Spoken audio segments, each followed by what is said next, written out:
رن میں بناتے ہیں حسین،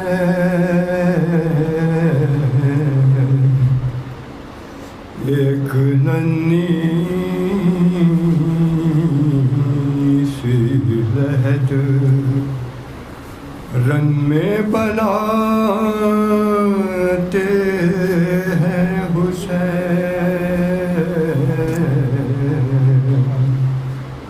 او خاک میں دوسرے محسن کو چھپاتے ہیں حسین، ایک ننھی سی لہد رن میں بناتے ہیں حسین، اور ڈالتے جاتے ہیں اصغر کے بدن پر مٹی،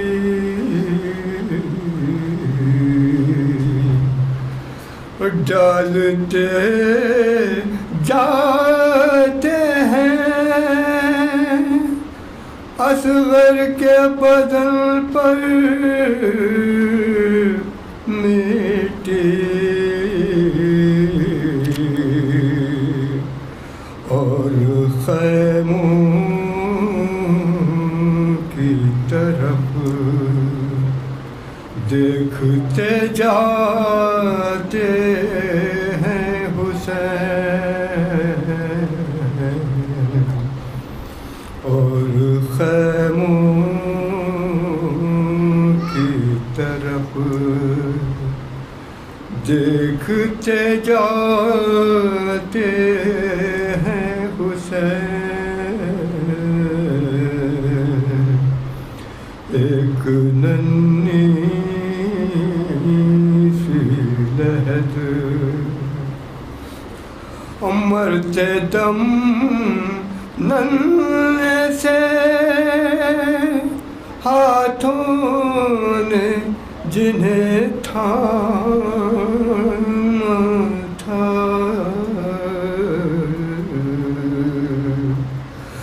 مرتے دم ننھے سے ہاتھوں نے جنہیں تھاما تھا، اب دامن علی اصغر سے چھڑاتے ہیں حسین، اب دامن علی اصغر سے چھڑاتے ہیں حسین، ایک ننھی سی لہد رن میں بناتے ہیں حسین، اور لاش حر نے کہا رومال یہ دے دو جا کر،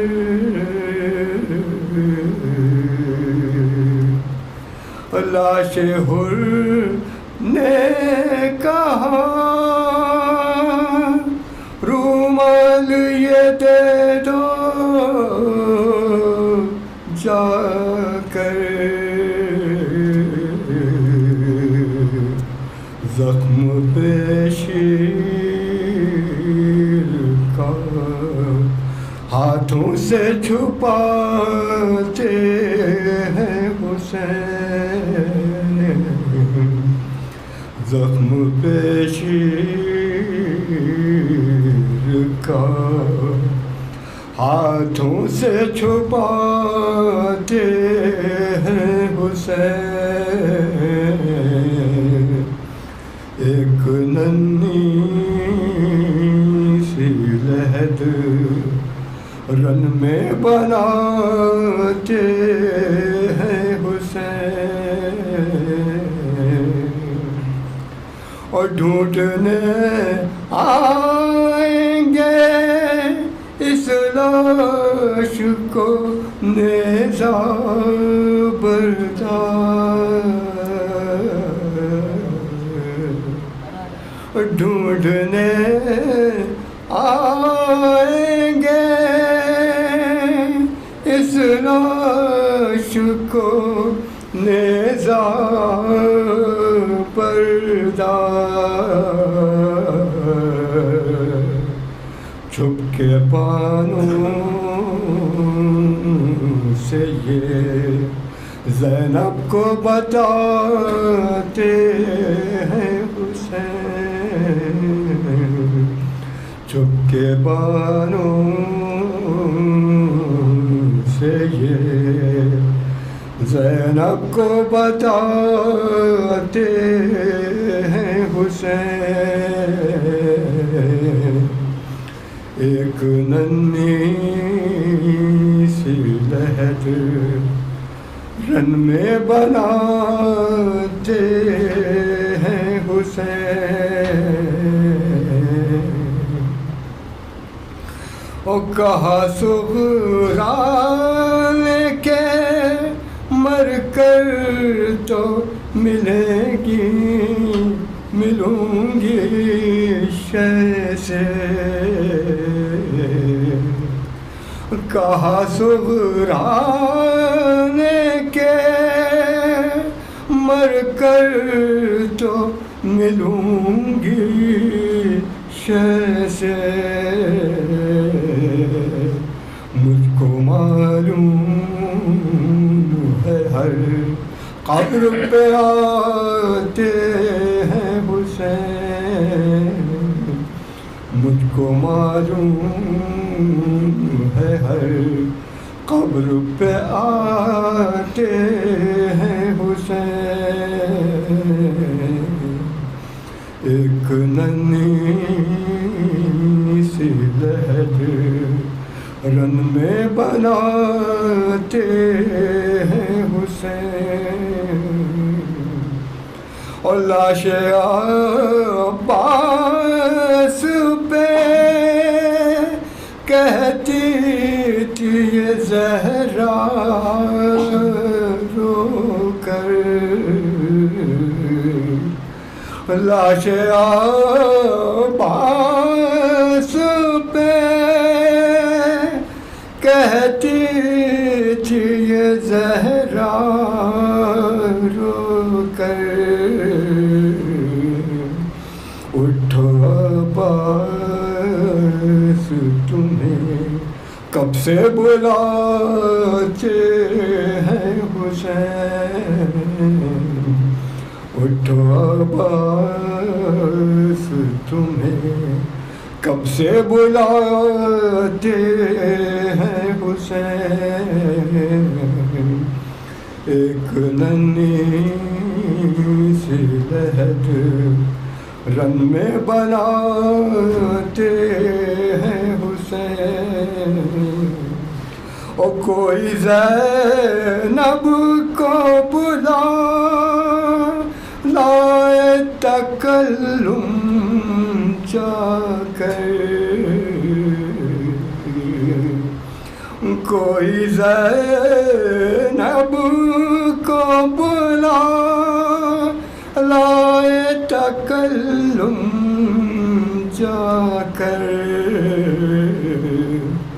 برچھی اکبر کے کلے جیسے چھڑاتے ہیں حسین، برچھی اکبر کے کلے جیسے چھڑاتے ہیں حسین، خاک میں دوسرے محسن کو چھپاتے ہیں حسین، ایک ننھی سی لہد رن میں بناتے ہیں حسین۔ فاتحہ۔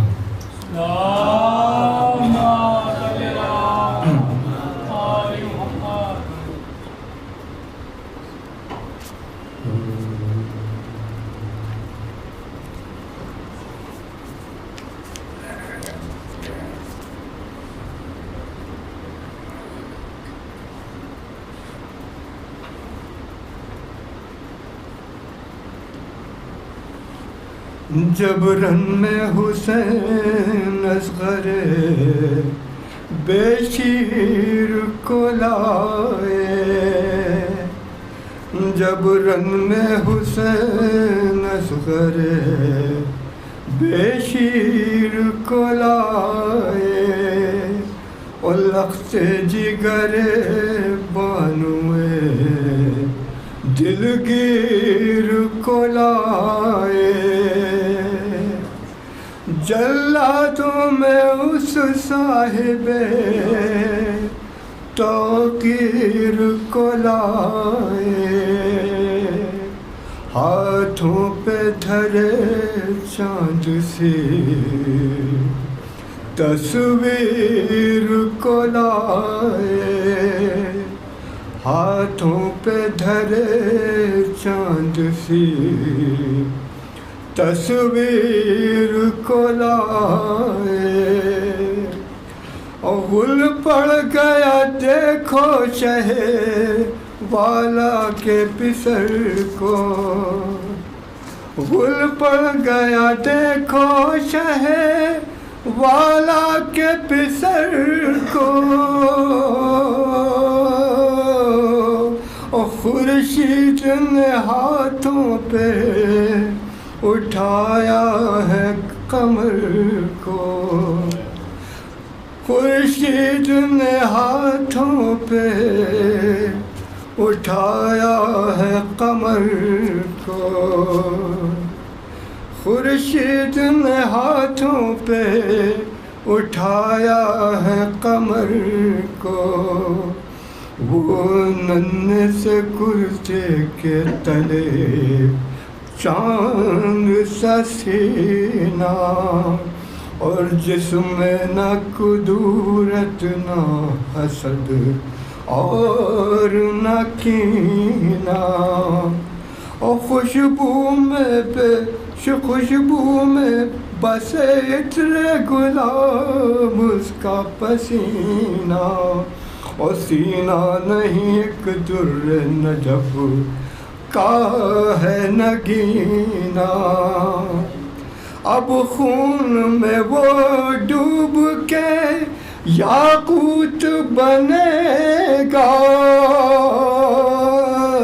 اور جس جھولے میں وہ پلتے ہیں تابوت بنے گا، جس جھولے میں وہ پلتے ہیں تابوت بنے گا، اور کچھ گھٹنیوں چلنے سے ابھی تک نہیں آگا، او ہے راہ الہی میں مگر باپ کے ہمراہ، ہے عمر تو کوتاہ پر ہمت نہیں کھوتا، اور اس سن میں عجب عزم ہے العظمت للہ،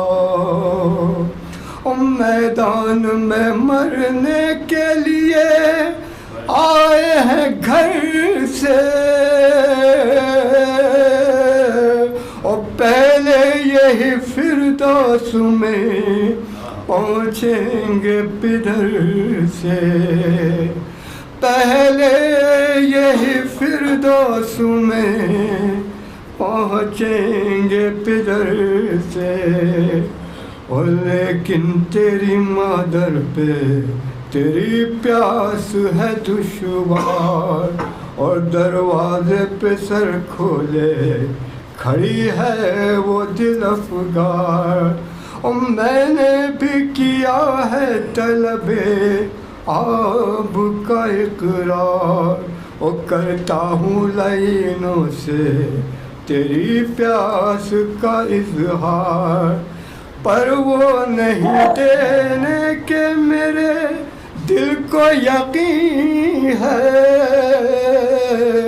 اس نہر کا پانی تیری قسمت میں نہیں ہے، اس نہر کا پانی تیری قسمت میں نہیں ہے، جبرن حسین اصغر بے شیر کو لائے.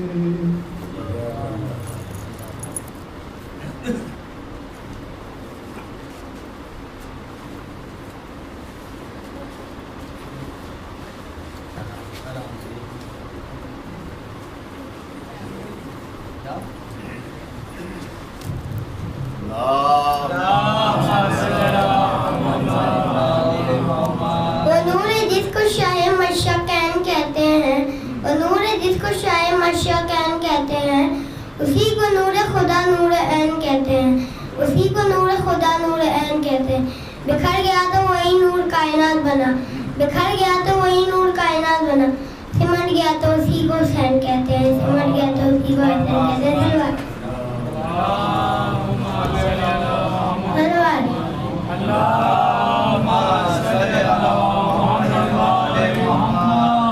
ہم نے اسی قبر کو اٹھ کے علی اصغر کو گال کے جب بھی اٹھ کرے ہوئے دامن کو جاڑ کے.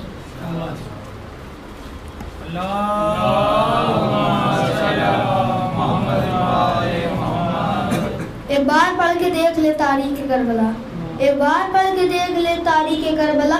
6 ماہ کے صغیر نے کیا کام کر دیا, 6 ماہ کے صغیر نے کیا کام کر دیا. جتنا دیا تھا خون محمد کے دین کو, جتنا دیا تھا خون محمد کے دین کو. اصغر نے ماں کا دودھ بھی اتنا نہیں پیا, اصغر نے ماں کا دودھ بھی اتنا نہیں پیا.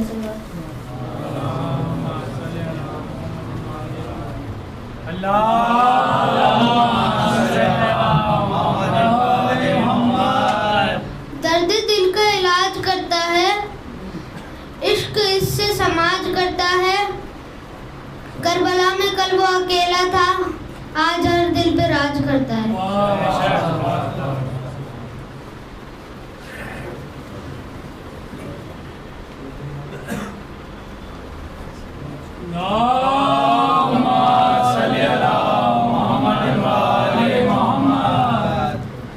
ایک اور سلوات.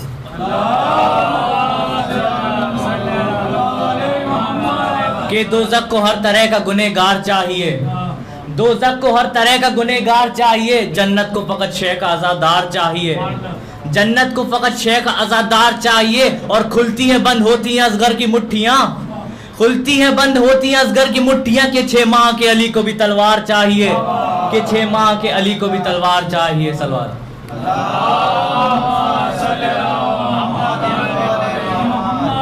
اہل باطل نے بہت شور مچا رکھا ہے, اہل باطل نے بہت شور مچا رکھا ہے. پر علی والوں نے ان سب کو ڈرا رکھا ہے, پر علی والوں نے ان سب کو ڈرا رکھا ہے.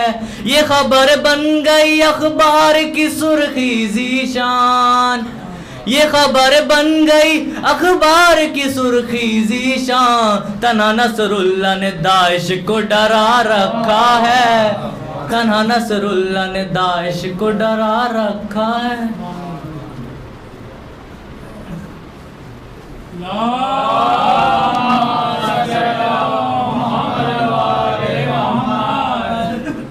قضا بھی کانپ جاتی ہے علی کے ایک نعرے سے, قضا بھی کانپ جاتی ہے علی کے ایک نعرے سے. مشکلوں میں محبوں کے مقدر سنور جاتے ہیں, مشکلوں میں محبوں کے مقدر سنور جاتے ہیں. اور غلط فہمی تمہاری ہے, تم ہم کو مٹا دو گے. ہمارے یہاں تو لاکھوں سے 72 جیتے آتے ہیں. علی کا لال ہے اس کی کوئی مثال نہیں, علی کا لال ہے اس کی کوئی مثال نہیں. کٹے ہیں ہاتھ لیکن حوصلے نڈال نہیں. حسین والے لٹاتے ہیں ایک دن میں جتنا, کسی یزیدی خزانے میں اتنا مال نہیں. کہ مانگو دعا وسیلے سے خالی نہ جائے گی, بات ان کی خدا سے ٹالی نہ جائے گی. ارے عشق حسین میں آنسو بہا کے تو دیکھ, اتنی خوشی ملے گی کہ سنبھالی نہ جائے گی. خوش ہو کر سبھی جن اور ملک جھوم رہے ہیں, خوش ہو کر سبھی جن اور ملک جھوم رہے ہیں. جبریل امیر بھی خوشی سے جھوم رہے ہیں. ارے خوشی کی تو یہ بات ہے, ہم جیسے گنہگار بھی عباس دلاور کا علم چوم رہے ہیں. تیرے دل میں کیسی گرا پڑی تجھے اس سے حسد ہے اتنی کیوں؟ تیرے دل میں کیسی گرا پڑی تجھے اس سے اتنی حسد ہے کیوں؟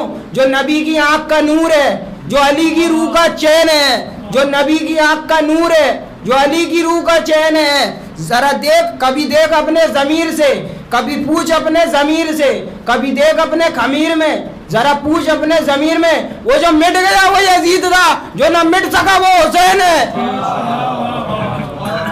سرکار آپ کی خدمت میں ایک بات بولنا چاہتا ہوں کہ بڑا نقصان ہوتا ہے جہاں میں بغض علی سے، بڑا نقصان ہوتا ہے جہاں میں بغض علی سے، علی کی دشمنی چہرے کی رونق چھین دیتی ہے۔ ایک شعر اور سرکار کی شان، سرکار کی خدمت میں مولا عباس علمدار کی شان میں امام حسین علیہ السلام نے میدان کربلا میں فرمایا، پیمان انور جلی بھیج رہا ہوں، میں خود ہوں ولی اور ولی بھیج رہا ہوں۔ اے یزید تو نے مجھے سمجھا ہے اس زمانے کا محمد، میں اپنے دور کا علی بھیج رہا ہوں۔ ایک بار بلند ترین صلوات۔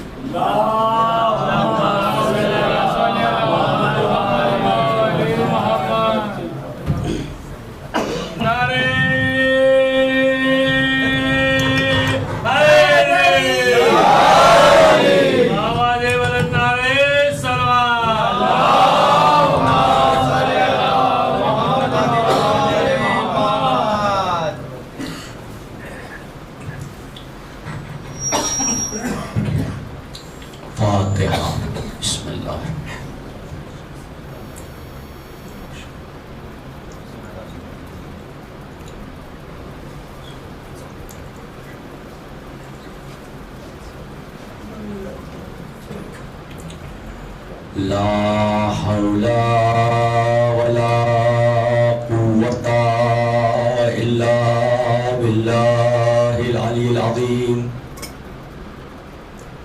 أعوذ بالله من الشيطان اللعين الرجيم۔ بسم الله الرحمن الرحيم۔ الحمد لله الذي هدانا لهذا وما كنا لنهتدي لولا أن هدانا الله لقد جاءت رسل ربنا بالحق والصلاة والسلام على رسول الثقلين محبوب رب المغربين والمشرقين جد الحسن والحسين بالقاسم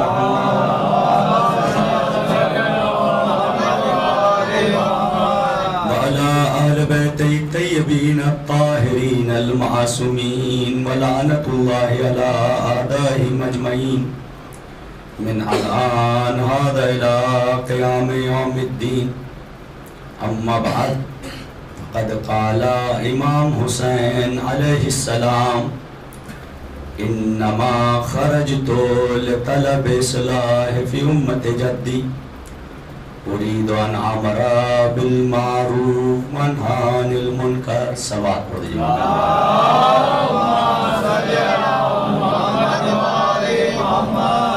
عزیزان گرامی،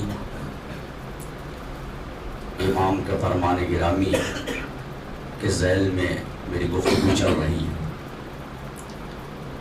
مجھے کوئی تمید آپ حضرات کی خدمت میں عرض نہیں کرنی۔ کل جہاں سے چھوڑا تھا وہاں سے سلسلے کو آگے بڑھا تھا۔ عرض یہ کیا تھا کہ امام حسین علیہ السلام نے جب سماج اور معاشرے کو دیکھا کہ سماج اور معاشرے سے امر بالمعروف کا خاتمہ ہو چکا ہے، جب امر بالمعروف کا خاتمہ ہو جائے، نہی از منکر کا خاتمہ ہو جائے، تو سمجھ لیجئے کہ سماج اور معاشرہ مردہ ہو گیا۔ سماج اور معاشرے کی روح اور جان کیا ہوتا ہے؟ روح اور جان معاشرے اور سماج کی عدل کا قائم رہنا اور ظلم کا مٹ جانا۔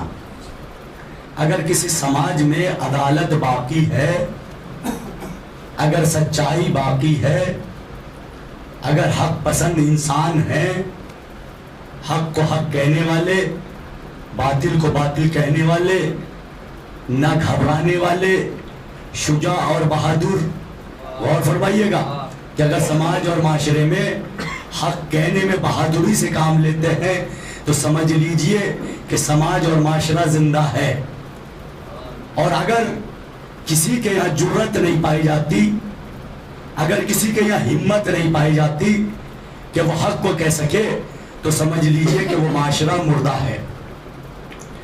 امام حسین علیہ السلام کے زمانے میں کہ یزید نے جب اپنی حکومت کو قائم کیا اور حالات کچھ اس طرح سے تھے جیسے کہ میں مسلسل عرض کرتا چلا رہا ہوں کہ لوگوں کی غیرت کی روح نکل چکی تھی، غیرت کی روح نکل چکی تھی. جب غیرت میں دم نہ ہو تو کیا بچے گا؟ جب غیرت میں دم نہ ہو، غیرت میں روح نہ ہو، یا لفظوں کو بدل کے کہوں، سماج اور معاشرے سے غیرت ختم ہو جائے تو کیا بچے گا؟ کا لفظ کیا تھا؟ کوئی بتا سکتا ہے کہ کیا بچے گا؟ اب میں جواب دیتا ہوں کہ اگر سماج اور معاشرے سے غیرت کا خاتمہ ہو جائے تو بغیرتی بچے گی، بغیرتی بچے گی. تو عزیزان گرامی، غیرت کا خاتمہ ہو چکا تھا، بغیرتی عروج پہ تھی، عزت کی روح نکل چکی تھی، ذلت عروج پہ تھی. اب اگر اس زمانے میں یہ کہا جاتا کہ فلاں صاحب نمازی تو ہے مگر ساتھ میں شرابی بھی ہے، غور فرمائیے، تو اس بات کی تصدیق ہوتی ہے اور تاریخ کرتی ہے کہ صاحب فلاں صاحب، صلوات پڑھ دیجیے محمد و آل محمد، کہ فلاں نے نماز تو پڑھائی ہے رسول کے بعد. وہی زمانہ رسول کی وفات کے بعد اب یہ سلسلہ بڑھتا ہے. سماج اور معاشرہ ایک دم سے مردہ نہیں ہوا ہے بلکہ دھیرے دھیرے ہوا ہے اور دھیرے دھیرے محنتیں کی ہیں. بنی امیہ کی محنتیں یزید کے زمانے میں رنگ لائی ہیں. عزیزان گرامی، اگر کسی کے بارے میں کہا جائے کہ فلاں صاحب امام جماعت تو ہیں کہ انہوں نے نماز تو پڑھائی ہے مگر نشے کے عالم میں، انہوں نے نشے کے عالم میں، بھئی ہے کیا؟ ہوا کیا؟ سماج سے اس کی روح نکل چکی ہے، معاشرے کی روح نکل چکی ہے، معاشرہ مردہ ہو چکا ہے. یعنی اسے یہی نہیں معلوم کہ ایک نمازی شرابی نہیں ہو سکتا. جب ایک عام نمازی شرابی نہیں ہو سکتا تو امام جماعت تو بدرجہ اولی شرابی نہیں ہو سکتا. تو عزیزان گرامی، معاشرہ مردہ ہو چکا تھا. معاشرے میں اس طرح کے موارد پائے جا رہے تھے. لوگوں کے ضمیر مردہ ہو چکے تھے، ضمیر بیچ چکے تھے، انسانیت ختم ہو چکی تھی. اب جو یہ ضمیر مردہ ہو چکے تھے کہ حق بات کہنے کے لیے تیار نہیں تھے، اگر کسی پہ ظلم ہو رہا ہے تو ضمیر اتنا مردہ تھا کہ اپنا منہ پھیر لیتے تھے. غور فرمایا کہ لوگوں پہ ظلم ہو رہا ہے، بیت المال سے جوا کھیلا جا رہا ہے، بیت المال سے شراب پی جا رہی ہے. وہ بیت المال کے جو پبلک کا حق ہے، جو پبلک پہ استعمال ہونا چاہیے، جو روڈوں پہ استعمال ہونا چاہیے، کہ جو راستوں پہ استعمال ہونا چاہیے، جو پبلک کے آرام کے لیے استعمال ہونا چاہیے، کہ جو غریب پبلک کو پہنچنا چاہیے، اب وہ پہنچ نہیں رہا ہے بلکہ اس پیسے سے ظلم ہو رہا ہے. کسی کو خریدا جا رہا ہے، کسی کو بیچا جا رہا ہے، کسی کو دبایا جا رہا ہے، کسی کو قتل کیا جا رہا ہے. ارے اس پیسے سے کسی کے لیے قتل کے لیے اسلحہ خریدا جا رہا ہے، تلوار خریدی جا رہی ہے، زرہ خریدی جا رہی ہے، کسی پہ ظلم ہو رہا ہے اور کہیں ظلم کے لیے ہتھیار خریدے جا رہے ہیں. کوئی بولنے والا نہیں ہے. کیوں؟ اس لیے کہ ضمیر مردہ ہو چکا ہے. ضمیر مردہ ہو چکا ہے. اب جب ضمیر مردہ ہوا تو نتیجہ معاشرہ مردہ ہے، معاشرہ مردہ ہے. تو عزیزان گرامی، جب حسین نے دیکھا کہ معاشرے میں مردہ ضمیروں کو کوئی زندہ کرنے والا نہیں ہے، یا کسی کا ضمیر بیدار نہیں ہے، کسی کا ضمیر زندہ نہیں ہے کہ وہ کسی ظلم کے مقابلے میں بول سکے۔ عزیزان گرامی، نمازی تھے، روزے دار تھے، حج کرنے والے تھے، قاری قرآن تھے، جو حسین کے مقابلے میں آئے تھے کہ نہیں تھے؟ تو عزیزان گرامی، اگر کوئی نمازی ہے تو اس کو آپ ایماندار نہیں کہہ سکتے۔ اس کے ایمان کا فیصلہ ہوگا کہ یہ دیکھنا ہوگا کہ یہ نمازی کون سا نمازی ہے، کیا وہ نمازی ہے کہ جو حسین کے مقابلے میں تھا؟ اگر کوئی روزے دار ہے تو اس کو دیکھنا ہوگا کہ کون سا روزے دار ہے، یہ وہ روزے دار ہے کہ جو یزید کی مملکت میں رہ رہا تھا اور حسین کے مقابلے میں تھا۔ اگر کوئی قاری قرآن ہے تو یہ نہ سمجھیے کہ یہ صاحب ایمان ہے، اب اس کے تحقیق کرنا پڑے گی، اس کی بررسی کرنا پڑے گی، اس کے بارے میں دیکھنا پڑے گا کہ کون سا قاری قرآن ہے، کون سا حافظ قرآن ہے۔ تو عزیزان گرامی، معیار مل گیا کہ معیار کیا ہے۔ اب دو طرف ہیں کہ ایک طرف حق ہے اور ایک طرف باطل ہے۔ عزیزان گرامی، حق کی طرف بھی قاریان قرآن ہے، باطل کی طرف بھی قاریان قرآن ہے، حق کی طرف بھی نمازی ہے، باطل کی طرف بھی نمازی ہے۔ اب دیکھنا یہ ہوگا کہ حق کس کے ساتھ ہے اور کون حق کے ساتھ ہے۔ عزیزان گرامی، نماز پڑھنے والا اگر مقصد حسین کے ساتھ ہے تو سمجھ لیے صاحب ایمان ہے۔ صلوات پڑھ دیجیے محمد وآل محمد۔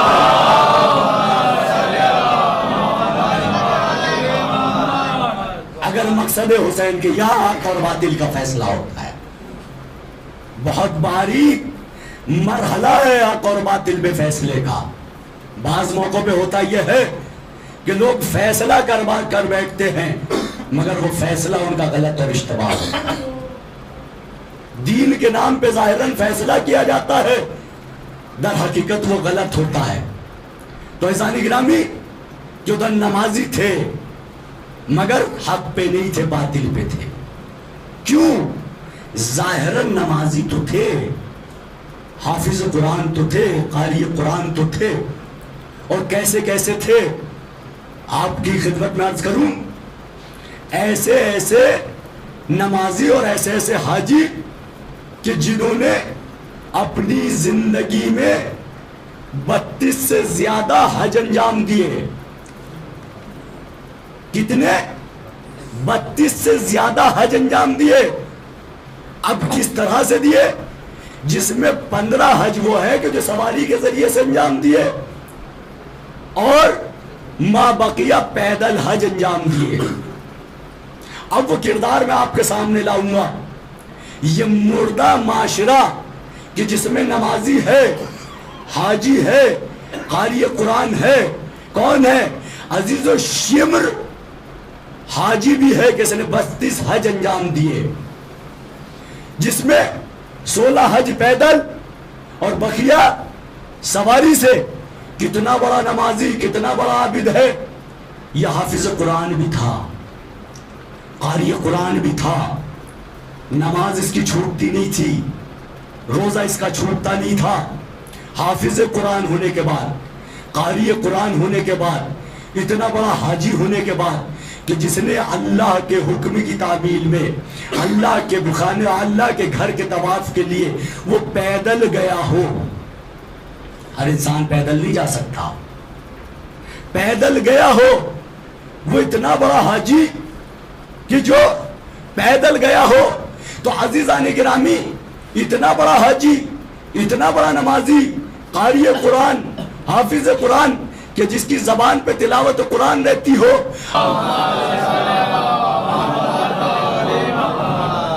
ہے غور کرنے والی بات یہ نا۔ امام وقت کے مقابلے میں کون سی چیز لے آئی کہ حاجی بھی ہے، نمازی بھی ہے، قاری قرآن بھی ہے، حافظ قرآن بھی ہے۔ آئیے ہم دیکھتے ہیں کہ اسی سماج اور معاشرے میں ڈھونڈیں کیا اس طرح کے افراد ایسے بھی ہو سکتے ہیں کہ جو امام وقت کے مقابلے میں آ جائیں۔ ہو سکتے ہیں کہ جو مثال یزید اس کی شمر کی ہے، صلوات پڑھ دی محمد والے محمد۔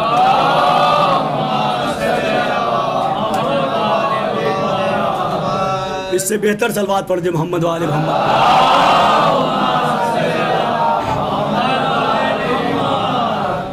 آخر وجہ کیا ہے کہ حسین ابن علی کے مقابلے میں آ گیا؟ وجہ وہی ہے کہ جو حسین نے بیان کر دی کہ سماج اور معاشرے سے امر بالمعروف ختم ہو گیا، نہی عن منکر ختم ہو گیا ہے، اخلاقیات ختم ہو گئی ہے، انسانیت ختم ہو گئی ہے. بچا کیا ہے؟ انسان نمازی تو ہے مگر اس سماج میں رہ رہے ہیں. یہ سماج کا وہ حصہ ہے کہ جو مردہ ہو چکا ہے. کون سی چیز شمر کو امام کے مقابلے میں لے آئی، امام وقت کے مقابلے میں لے آئی؟ ذرا سا تصور کریں کہ ہم عزادار بھی ہیں، نمازی بھی ہیں، حاجی بھی ہیں، زائر بھی ہیں، روزہ دار بھی ہیں، عزادار بھی ہیں، مجلس کرنے والے بھی ہیں، زکوٰۃ دینے والے بھی ہیں، خمس دینے والے بھی ہیں. ارے اپنے اندر جھانک کے دیکھیں، یا کوئی ایسی خط تو نہیں ہے کہ کل ہمیں امام وقت کے مقابلے میں لے جائے؟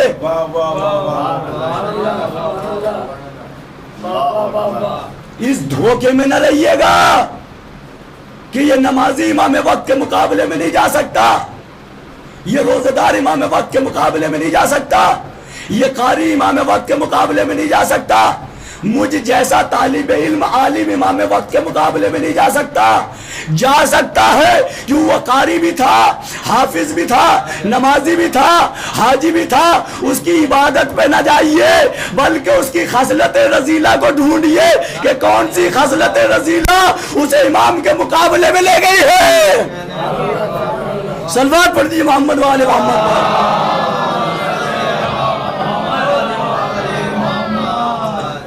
حسین نے مردہ معاشرے سے کیسے ڈھونڈ کر کے نکالا ہے، کیسے نقابوں کو پلٹا ہے، کیسے نقابوں کو الٹا ہے، کیسے سماج اور معاشرے کو بتایا ہے کہ کبھی اس دھوکے میں نہ رہنا کہ جس میں نمازی پائے جاتے ہوں اس میں کوئی قاتل امام نہ ہو. غور فرمایا. آئیے اس خصلت کی طرف آتے ہیں. کون سی خصلت تھی؟ وہ خصلت لالچ تھی. لالچ اور حسد کتنی بڑی بیماری کا نام ہے. لالچ اور حسد، جلن کتنی بڑی بیماری کا نام ہے. اتنی بڑی بیماری ہے کہ جس بیماری کو ہم اہمیت نہیں دیتے، اس بیماری کو ہم اہمیت نہیں دیتے. حسین اسی بیماری کا سماج اور معاشرے سے خاتمہ کر رہے ہیں، اسی بیماری کا علاج کر رہے ہیں کہ اس کے یہاں حسد پایا جاتا تھا، جلن پایا جاتا تھا، لالچی تھا اور کھاؤ پیر تھا کہ لقمہ حلال اور حرام کا کوئی پرہیز نہیں کرتا تھا. غور فرمایا کہ کھانے کا اتنا ماہر تھا کہ جو کچھ مل جائے، حلال ہو یا حرام، بس پیٹ میں آ جائے، فقط پیٹ میں آ جائے، حلال ہو یا حرام. تو عزیزان گرامی، اگر حرام لقمہ پیٹ میں چلا جائے تو یہ حرام لقمہ اس انسان کو امام وقت کے مقابلے میں لے جاتا ہے،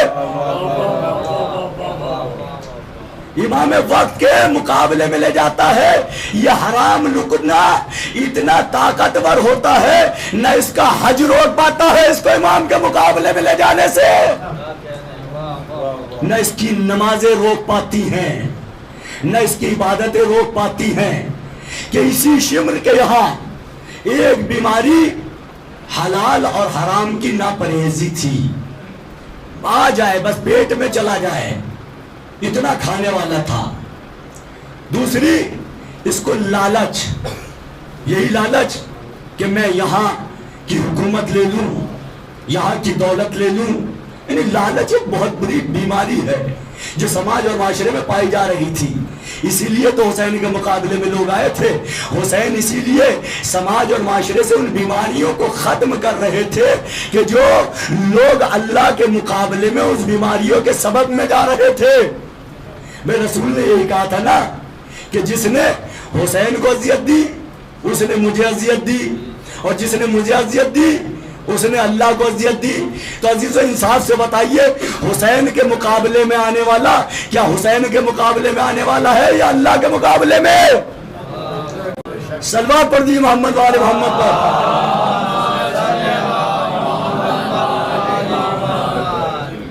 کہ یہ فضائل پڑھنا شروع کر دوں یا یہ اسی کا ادامہ دوں جیسا آپ کہیں؟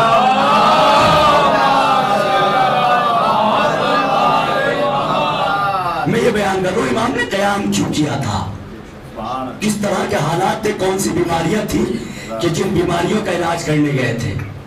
یہ فضائل پڑھ رہا ہوں کہ ایک آدمی نے, ایک انسان نے اتنی بڑی جمعیت, اتنی بڑی آبادی, آپ یہ نہ سمجھیے کہ حسین نے عرب کے لوگوں کی بیماریوں کا علاج کیا ہے, بلکہ پوری کائنات کی انسانیت کا علاج فقط حسین نے کیا ہے. کہ جو اتنا بڑا طاقتور انسان ہو تو اس کی عظمت کا آپ کیسے اندازہ لگا سکتے ہیں؟ یہ فضیلت ہی تو ہے. فضیلت پڑھ رہا ہوں میں, فضائل پڑھ رہا ہوں. ایک فضیلت وہ ہے کہ جو آپ کے اور ہمارے دماغوں میں ہے کہ کسی کو پست دکھا دے, کسی کو بلند دکھا دے. توجہ کیجئے گا, کسی کو زیر دکھا دے, کسی کو زبر دکھا دے, یا کسی کو کسی کے مقابلے میں لیا ہے.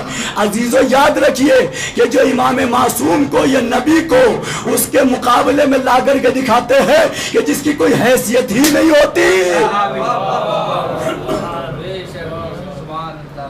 مقابلہ اس کا ہوتا, عالم کا عالم سے مقابلہ کیا جاتا ہے.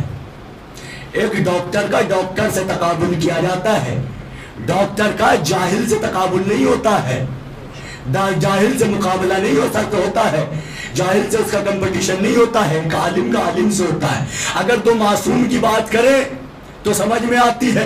ایک وہ کہ جو پیدا ہو تو جہالت پہ پیدا ہو, ایک وہ کہ جو پیدا ہو حالت کفر میں پیدا ہو, ایک وہ کہ جو پیدا ہو تو کفر کا کافر گھرانے میں پیدا ہو, ایک وہ کہ جو پیدا ہو اللہ کے گھر میں پیدا ہو. تو اب اس کا اور اس سے کیا مقابلہ ہو سکتا ہے؟ صلوات پڑھ دیجیے محمد والے محمد پر.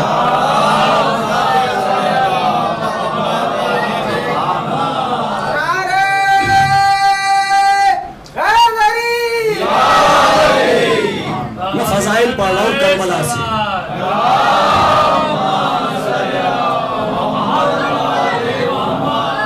کربلا سے فضائل پڑھ رہا ہوں, اور میری مراد آپ لوگ نہیں ہیں, ایسا نہیں ہے کہ آپ لوگ اس سماج سے ہیں. ایک عام بات کہہ رہا ہوں کہ جو سماج اور معاشرے کی ہے, کہ جو اس وقت کے حالات تھے, اس وقت کے حالات کو اس وقت کے حالات سے اس لیے ملاتا ہوں تاکہ جلدی سمجھ میں آ جائے بات. اپنی بات کو نزدیک کرنے کے لیے, سمجھانے کے لیے اس وقت کے سماج اور معاشرے سے ملا دیتا ہوں تاکہ بات اذہان کے قریب ہو جائے. تو اذہان گرامی کیا تھا؟ سماج مردہ ہو چکا تھا, حسد اور جلن سماج میں پایا جاتا تھا. اب حسد اور جلن کیا تھا؟ شمر کے یہاں شمر ابن زیاد کے پاس تھا اور جاسوسی کا بھی کام کر رہا تھا اور کروا رہا تھا. پسر سعد کہاں تھا؟ کربلا میں. پسر سعد کون تھا؟ یزیدی لشکر کا کمانڈر تھا. ابن زیاد کہاں بیٹھا ہوا تھا؟ کوفے میں. شمر کہاں تھا؟ کوفے میں اس کے پاس. اور اس سے حسد کس سے تھا اس کو؟ پسر سعد سے. یعنی فوجی دونوں ہے, دونوں یزید کے لشکر میں ہے. ہاں عزیزو ایسا ہی ہوتا ہے کہ آپ میں سے وہ افراد کے اگر کسی آفس میں کام کرتے ہوں گے یا کسی اسکول میں کام کرتے ہوں گے یا کسی دفتر میں کام کرتے ہوں گے تو آپس میں دفتر والوں میں بھی اختلاف ہوتا ہے, ایک دوسرے سے حسد کرتے ہیں. غور فرمایا, ایک دوسرے سے حسد اور جلن کرتے ہیں, ایک دوسرے پہ سبقت لینا چاہتا ہے. یہ ابن زیاد کے دربار میں ہے شمر, اور ادھر پسر سعد ہے. اب ادھر جائزہ اور انعام, اور کہا یہ گیا ہے کہ جو حسین کا سر کاٹ کے لائے گا اس کو رے کی حکومت دی جائے گی, رے کی حکومت دی جائے گی. اب اعلان تو یہ تھا, شمر کو جلن ہوا, شمر کو حسد ہوا کہ اس کو حکومت مل جائے گی اور میں ایسے ہی رہ جاؤں گا.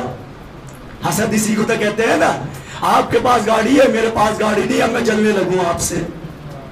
آپ کے پاس گھر ہے، میں کرایہ دار ہوں، میں آپ سے جلنے لگوں کہ آپ کے پاس گھر ہے اور میں کرایہ دار ہوں.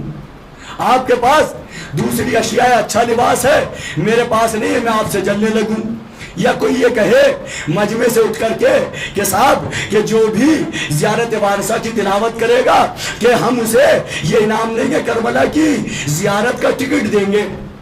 اگر یہ اعلان ہو جائے، اگر کسی کو یاد ہو اور اس مجمع میں کسی کو زیارت وارثہ یاد ہو اور وہ اس کی تلاوت کر دے اور اس کو کربلا کی زیارت کا ٹکٹ دے دیا جائے، اب میں اس سے جلن کرنے لگوں، حسد کرنے لگوں، اسے کیوں دے دیا، اسے کیوں دے دیا، یہ تو اس لائق نہیں تھا، میں تو نمازی تھا، یہ اس لائق نہیں ہے، میں تو مجلس سے بھی پڑھتا ہوں، ٹکٹ مجھے ملنا چاہیے تھا، اسے کیوں مل گیا. غور فرمایا، یہ حسد، یہ جلن، یہ بغض، یہ چیز کہ بھئی یہ ایسے اسے کیوں. تو اب یہ ایسے ہی کچھ ماجرا تھا. پسر سعد کربلا میں شمر کو حسد ہو رہا ہے، شمر کو جلن ہو رہا ہے. ادھر اس سے کہہ رہا ہے ابن زیاد سے کہ دیکھو پسر سعد یہ حسین سے مناظرہ کر رہا ہے، نرمی سے پیش آ رہا ہے. لہذا کیوں کہ جب مکالمہ ہوا امام حسین علیہ السلام کا، حضرت عباس علیہ السلام کا، اس نے کہا کہ بھئی حسین ابن علی کے خون میں ہم اپنے ہاتھ کو نہ رنگے. نرمی کہ ہم نہ رنگے اس لیے کہ رسول اللہ کے نواسے ہیں، ہمیں یہ کام نہیں کرنا چاہیے، حسین جانا چاہتے تو ہم انہیں جانے دیں. اب یہ خبر ابن زیاد تک پہنچتی ہے شمر نے کہ دیکھا کتنی نرمی کر رہا ہے. یعنی یہ حسین کا معاملہ نہیں تھا، اسے پسر سعد سے جلن اور حسد تھا. اس حسد کی بنا پر کہ لہذا اسے ہٹائیے، میں اس کی جگہ جاتا ہوں. غور فرمائیے کہ ادھر اس نے بھی جاسوس چھوڑ رکھے، اس نے بھی جاسوس چھوڑ رکھے. ادھر ابن زیاد نے خط لکھا، پسر سعد کے بھی جاسوس پہنچ گئے. اب اس نے کیا کیا کہ ادھر تیر چلا دیا 9 محرم کو پسر سعد نے. تو عزیزان گرامی شمر کو حسد تھا، دوسرے لالچ تھا کہ رے کی حکومت مل جائے گی، رے کی حکومت مل جائے گی. ایک لالچ یہ پسر سعد کی ترقی سے جلن تھا، حسد تھا. تو یہ خصلت اس کی حسد اور جلن کہ وہ آگے نہ بڑھ جائے، اس کو حکومت نہ مل جائے اور وہ ترقی نہ کر جائے، اس جلن میں اس نے لیٹر لیا، خط لیا اور آ کے کربلا میں پہنچ گیا. کس لیے کہ میں آگے رہوں، میں پیش رہوں اور میں حسین ابن علی کے سر و تن میں جدائی کر دوں، لہذا رے کی حکومت مجھے مل جائے. حکومت کے لالچ میں اس نے حسد میں اور لالچ میں اتنا بڑا قدم اٹھا دیا، اتنا بڑا قدم اٹھا دیا کہ امام وقت کو قتل کر دیا، سر و تن میں جدائی کر دی. حسین جانتے تھے کہ معاشرے میں یہ بیماریاں پائی جاتی ہیں، نہ اسے رے کی حکومت ملی، نہ اسے ترقی ملی، اللہ نے اسے ذلیل کیا، ذلیل کر دیا. تو یاد رکھیے کہ ہر نمازی صاحب ایمان نہیں ہو سکتا، ہر حاجی صاحب ایمان نہیں ہو سکتا. اگر شمر کی طرح اگر کسی کے دل میں کسی کے لیے بغض اور حسد ہے تو وہ جان لے کہ وہ شمر کی سیرت پر عمل کر رہا ہے. اگر کوئی کسی سے جلتا ہے، کوئی کسی کی ترقی سے حسد کرتا ہے تو سمجھ لیجئے کہ شمر کی سیرت پہ عمل کر رہا ہے. اور کل اس کے یہاں وہ جرت ہو جائے گی کہ جب آخری نمائندہ رسول حسین کا نمائندہ آخری امام ظہور فرمائیں گے، صلوات پڑھ دیجئے محمد وآل محمد.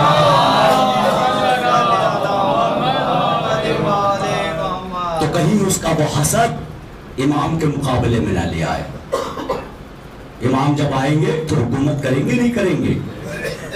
حکومت کریں گے. اب جب ایک حکومت کرتا ہے انسان تو اسے عہدیداروں کی ضرورت ہوتی ہے، اسے کام کرنے والوں کی ضرورت ہوتی ہے، ایک حکومت کو ہر طرح کے افراد کی ضرورت ہوتی ہے. تو اب امام کنہیں بلائیں گے؟ بھائی کوئی بھی حاکم ہو وہ سب سے پہلے اپنے قابل اعتماد افراد کو بلاتا ہے. بھروسے مند افراد کو بلاتا ہے. تو اب پہلی بات تو یہ ہے کہ ہم نے اپنا بھروسہ امام پہ ثابت کیا کہ نہیں کیا؟ ثابت کیا کہ نہیں کیا؟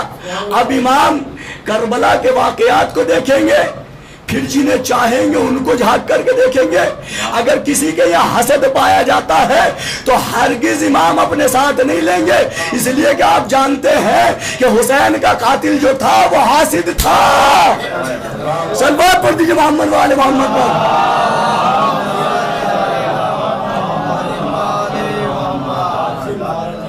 کہ ہمیں اپنے آپ کو ایسا بنانا پڑے گا کہ امام ہم پہ بھروسہ کریں.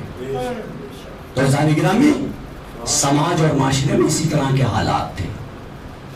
حسد، بغض، جلن، لالچ، کہ لالچ کی وجہ سے کہ یہاں کی حکومت وہاں کی حکومت، یہ سارے حالات تھے. اب یہ بھی حالات تھے، امام کو ان حالات کا جائزہ بھی لیا اور پھر اس کے بعد اس کا علاج کرنا شروع کیا.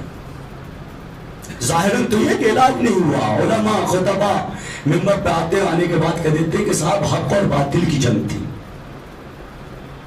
حق اور باطل کی جنگ تھی. حق و باطل کی تو تھی، ایک مشن کی جنگ تھی. حسین ایک مشن لے کے چلے تھے، ایک مقصد لے کر کے چلے تھے، اور وہ مقصد قیامت تک چلنا ہے. وہ مقصد قیامت تک چلنا ہے، وہ ہدف قیامت تک چلنا ہے. جس طرح سے کہ قیامت تک آخری شریعت باقی رہے گی، اسی طریقے سے مقصد حسینی بھی قائم رہے گا. عزیزان گرامی، دو کرداروں کی جنگ تھی. دو کرداروں کی جنگ تھی. ایک کردار بد تھا، برا تھا. ایک کردار حق تھا اور حق پسند تھا، حق کا ساتھ دینے والا تھا. تو عزیزان گرامی، اب اپنے آپ کو جوڑتے جائیے، اپنے آپ کو سمجھتے جائیے اور فیصلہ کر لیجئے. یعنی میں اپنے آپ کو کہہ رہا ہوں، آپ کو نہیں، کہ میں فیصلہ کروں کہ اب مجھے کس لشکر میں جانا ہے. یزیدی لشکر میں جانا ہے یا حسینی لشکر میں جانا ہے. اگر وہ صفات میرے اندر پائے جاتے ہیں کہ جو اس زمانے میں یزیدی لشکر میں تھے، ولو میں نمازی ہوں ولو میں حاجی ہوں، تو عزیزان گرامی اگر میرے اندر وہ صفات پائی جاتی ہیں تو سمجھ لوں میں کہ میں یزیدی لشکر میں شامل ہو رہا ہوں. اگر وہ صفات پائی جاتی ہے کہ جو حسین چاہتے تھے، حسین کا جو مشن تھا، میں ان صفات کے ساتھ اگر میں اس مشن میں شامل ہو جاتا ہوں تو سمجھ لیجئے کہ میں حسین کے لشکر میں شامل ہو گیا ہوں. صلوات پڑھ دیجئے محمد والے محمد پر.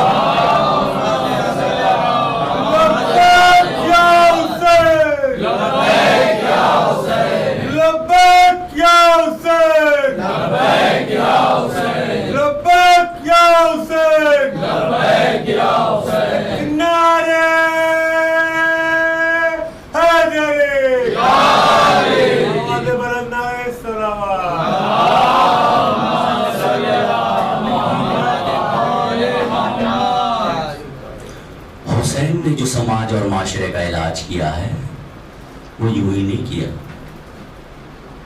اگر کسی کا علاج کیا جاتا ہے تو بڑا سوچ اور سمجھ کے کیا جاتا ہے. اس کی نفس کو دیکھا جاتا ہے، اس کے مزاج کو دیکھا جاتا ہے. یہ دیکھا جاتا ہے کہ اس کا بدن اس لائق ہے کہ یہ دوا دے سکے یا نہ دے سکے، اس کے بدن میں یہ قوت ہے کہ نہیں ہے. اگر خون نکل گیا ہے تو کون سی قسم کا خون دینا ہے، کون سا خون اس کو صحیح رہے گا. اگر اشتباہ ہو جائے تو مریض مر جائے گا. علاج کے لیے دقت اور غور و فکر کی ضرورت ہوتی ہے. لہذا حسین نے اس مردہ معاشرے کو زندہ کرنے کے لیے، عزیز و حسین کا یہ معجزہ ہے، معجزہ ہے. مریض کو ٹھیک کرنا الگ ہوتا ہے، مردہ کو زندہ کرنا الگ ہوتا ہے. مردہ کو زندہ کرنا ہر کسی کے بس کی بات نہیں ہوتی ہے. حسین نے مردے کو زندہ کیا ہے. اب مردے کو زندہ کرنے کے لیے آپ نے کون سی تدابیر کا استعمال کیا ہے؟ آپ نے دیکھا کہ اس مردہ معاشرے کو کس چیز کی ضرورت ہے. عزیزان گرامی، مردہ معاشرے کو چھوٹے بچوں کے خون کی ضرورت تھی. مردہ معاشرے کو عورتوں کی قربانیوں کی ضرورت تھی. مردہ معاشرے کو جوان خون کی ضرورت تھی. مردہ معاشرے کو بوڑھے خون کی ضرورت تھی. عزیزان گرامی، حسین وہ منصوبہ بنا کر کے چلے تھے. حسین جنگ کرنے کے لیے نہیں چلے تھے, حسین حکومت کے لیے نہیں چلے تھے, حسین تخت و تابوت کے لیے نہیں چلے تھے, حسین عیش و آرام کے لیے نہیں چلے تھے. عیش و آرام کے لیے, حکومت کے لیے جو انسان چلتا ہے وہ اپنے ساتھ طاقتور فوجی لے کر کے چلتا ہے, بچے لے کر کے نہیں چلتا. وہ پلاننگ کے ساتھ چلتا ہے. عزیزان گرامی, وہ طاقتور فوجی لے کر کے چلتا ہے کہ جس کو حکومت بنانی ہوتی ہے. جس کو حکومت بنانی نہیں ہوتی وہ فوجی لے کر کے نہیں چلتا, وہ ہتھیار لے کر کے نہیں چلتا, وہ بچوں کو لے کر کے چلتا ہے. تو عزیزان گرامی, حسین ابن علی اس مردہ معاشرے کو زندہ کرنے کے لیے اپنے ساتھ چھوٹے چھوٹے بچوں کو لے کر کے چلے. آج کا دن منسوب ہے حسین کے اس مجاہد سے, اس بہادر سے, اس سپاہی سے کہ جس کی عمر کم سن ہے, سب سے کم سن بہادر. کہیے اس کی شجاعت سنا دوں کہ جب اس نے اپنی شجاعت کے جوہر دکھائے ہیں. عزیزو, یہ معمولی سپاہی نہیں ہے, یہ اللہ کا سپاہی ہے. اس کی جنگ عرض کرتا ہوں کہ کیسے جنگ کی اس بہادر نے.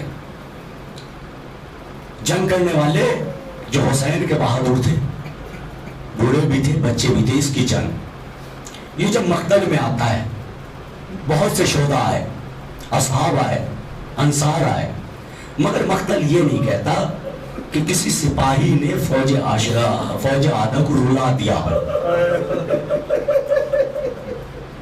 کسی نے رلایا, چیخیں نکلی,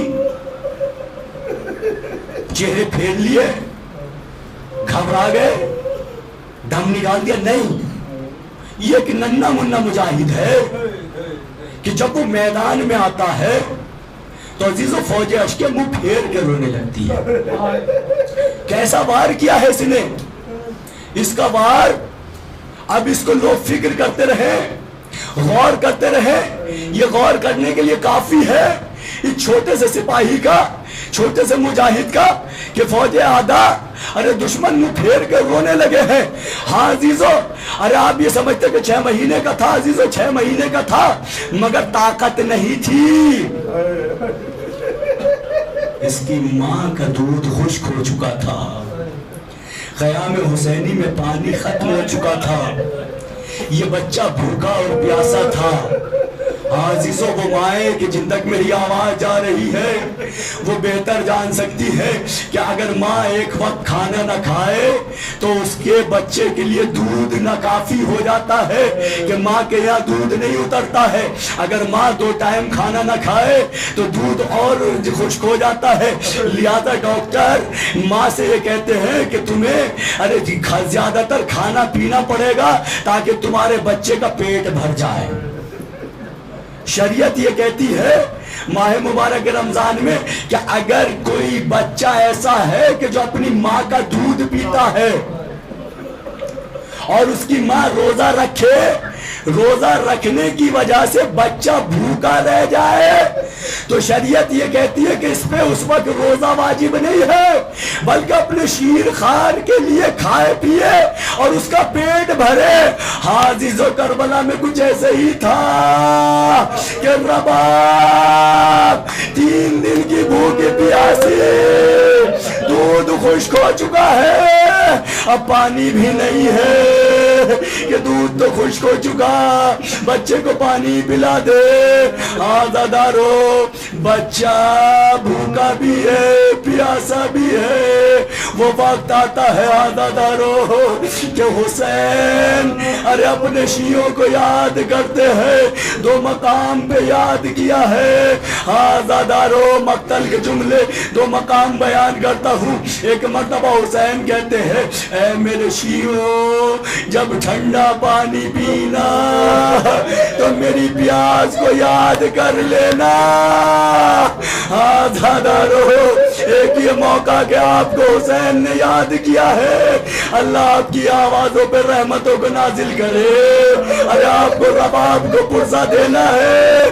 ابھی اس مجلس کے بعد ایک مجلس برپا ہوگی, ارے جس کو خواتین برپا کریں گی اور اس میں شبیہ گہوارہ برآمد کریں گی. آزادارو, مجھے کہنے دیجئے, ارے خواتین ہوں گی